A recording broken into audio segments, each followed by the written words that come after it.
Hello guys, today we're going to talk about the movie Captain Marvel. Now, this movie's been out for a little bit. I saw it when it first came out, actually, in theaters, like the first Thursday or Friday.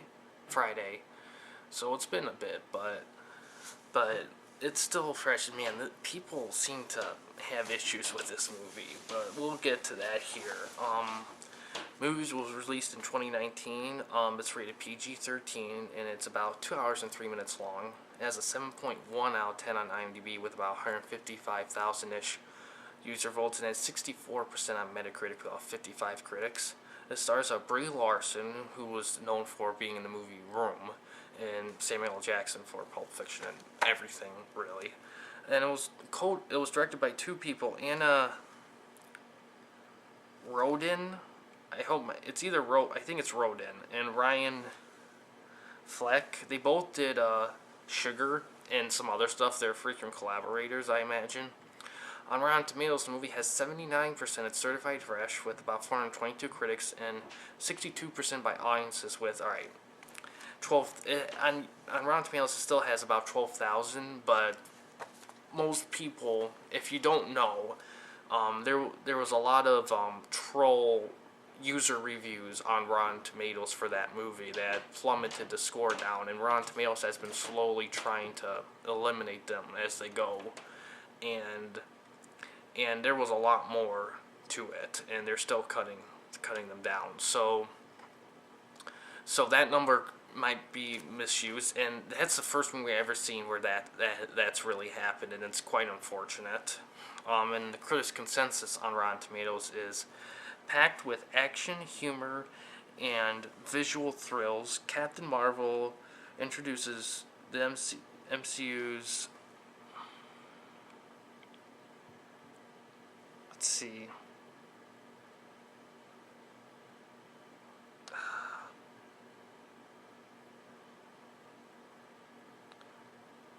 MCU's, I believe I wrote fastest hero with an origin story that makes effective use of the franchise's signature formula. Okay, so in all honesty, overall, I like this movie about equally as I like the most basic Marvel movie. I think in all honesty, I feel like, because here's the thing, in the comics, Captain Marvel's origin story is probably the most craziest batshit origin story ever. There's so many different weird ingredients to it that it's kinda, the mythos is very effed up. So they did a lot they tried simplifying it a lot in the movie, but still, I felt like for an origin story like this, they jumped around a lot. They kind of moved around a lot in her background and everything, and it takes place in the 90s. I will admit, I do like that this story takes place in the 90s. There's a lot of cool 90s isms, but I think the biggest issue with the movie, in all honesty, is that I think it's trying to find a tone to establish with Captain Marvel, the character, because I feel like Guardians of the Galaxy already did the retro thing. I mean, pretty much. I mean, 90s retro is different than 80s and 70s retro, but it's still retro. The space thing has already been done, of course.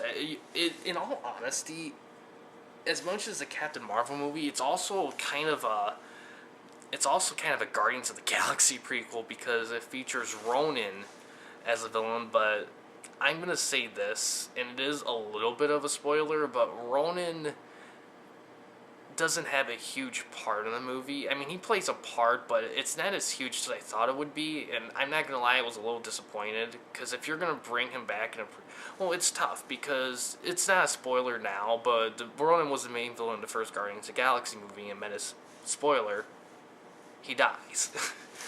but I think, so you can't really kill him in any movies, and it takes place prior to that, so you kind of have to find ways to use him without doing it. It's kind of challenging, but for what they did in the movie, it's alright. Alright, so basically, what were the great things? Acting for a Marvel movie, of course, is solid, and seeing young Samuel L. Jackson was pretty cool in this, and seeing seeing Phil Coulson in a movie again was awesome. Because I'm not gonna lie, I haven't really been watching Agents of Shield. I watched the first season and I thought it was pretty good, and I watched the beginning of the second, but I just couldn't keep up because I've been at that time I was watching so many different shows. I just couldn't keep up the commitment for a show like for that. I know it's gotten better, so I might watch it in the future. But but man, I just missed him in a Marvel movie. I really have. So it's cool seeing him again up there.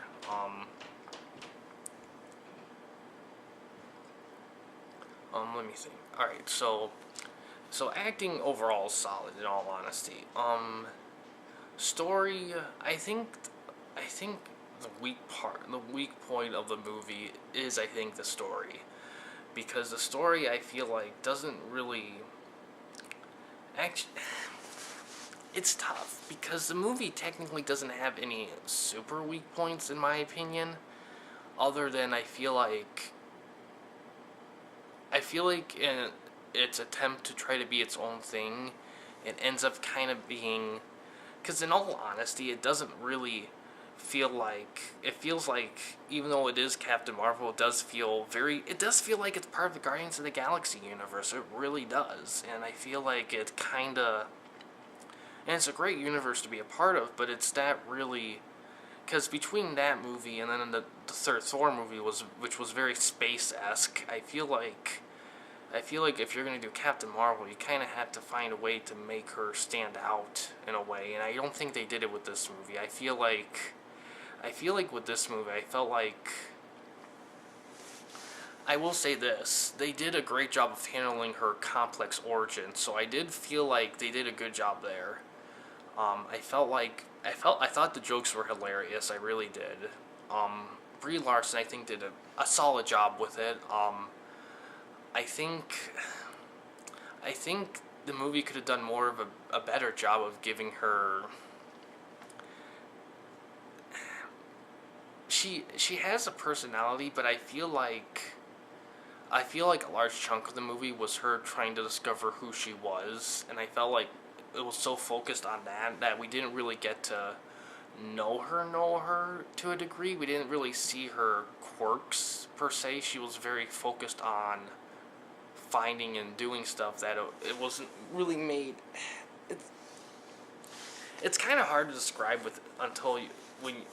from watching it. You almost have to see it to kind of get it, but it's kind of a nitpick, really. Um, the twist in the film I didn't see coming with the villains, um, and I kind of like it. In the comics, I'm not going to do spoilers. In the comics, the characters who are normally thought as villains kind of aren't in this movie. In a movie that usually portrays the characters that heroes aren't really. So I like the twist. I hope, but I do like the twist. I didn't see it coming, but I also felt that I don't know. I kind of like the idea of the villains being the original villains, but I kind of like the twist too. So it could have gone either way. There's another twist or two in it. I will say this. The movie does reveal how Nick Fury loses his eye, and it's kind of funny in the long run, but in all honesty, I kind of wanted something a bit more cinematic. I felt like it was kind of thrown in as more of an afterthought, and that was kind of part of the joke, but I don't know. But, also, the movie does, there are a few Marvel jokes in it that I was like, okay, I know what's gonna go happen, and there's some Marvel jokes that are predictable. I will say, with this movie, I felt that they were kind of like, okay, Captain Marvel, what do we do? And they just kind of did. I felt like the people who made the story kind of were struggling a little bit, so they threw a lot of Marvel-isms in it. And it works. I mean, the movie's fine, it's good. I mean, it just, compared to a lot of the other Marvel movies, it's certainly more Phase 1-esque than what's been going on as of late, so, yeah. So, overall, I think it's solid. I think you should watch it. Check it out, of course. It's still in theaters, but I think when it comes to Marvel movies in general, I think it's definitely, I won't lie. I will say, in the overall scheme of things, in overall movies, it's a very good movie. But compared to just in the Marvel universe, compared to the rest of the Marvel films, I will admit it is one of the weaker ones. In all honesty, it was good, but I felt like it needed. It was a lot of little things that I felt like, you know what if we instead, what if we did something like this or something like that? I don't know. It just felt like they relied on a lot of the Marvel isms that have been established before to fill in the gaps of the movie per se. But I felt like the movie at the end of it, even though the identity I think could have been better, there's still an identity. It is 90s retro, which I got a kick out of. So I will say that I did enjoy that. But I think overall it's a good movie. I think there are a few weak points in this movie that I felt like could have been fixed. Like maybe, I don't know, make maybe the story stick out more individually instead of feel more comprised into the Guardians of the Galaxy vibe that I feel like it's kind of, it makes sense, but I kind of wish that, considering this is Captain Marvel, I mean, this is the first female lead superhero film, I wanted something a bit more unique. And I felt like this movie, I felt like they just didn't know how to get it.